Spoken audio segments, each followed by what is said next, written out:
Okay, so here we are setting up for the chromosome squash.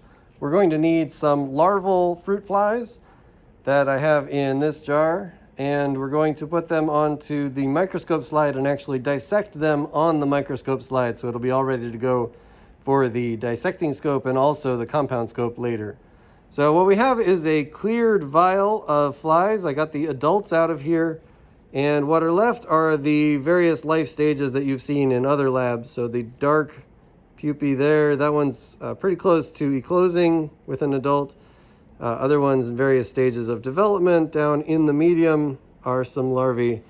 And then up on the walls, they crawl out of the medium still as the white larvae, as they're kind of preparing to pupate. And that's the stage we want to get them at. So they're in their maximum development while still larvae. We're going to take one of these out of here and put it onto the microscope slide. So to put them on the microscope slide, we want to keep everything wet here. So what we have is a solution called insect ringers.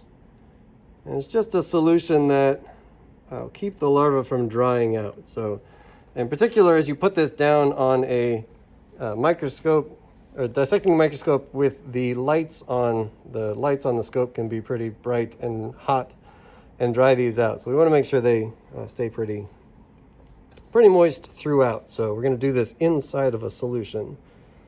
All right, so I'm going to grab one larva from in there. There it is. And I'm just going to put it into the liquid there.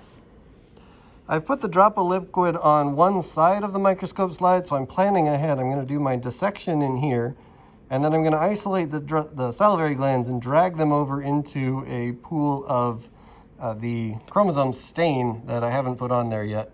The chromosome stain is the reason I'm wearing gloves right now, so later we're going to be using that stain.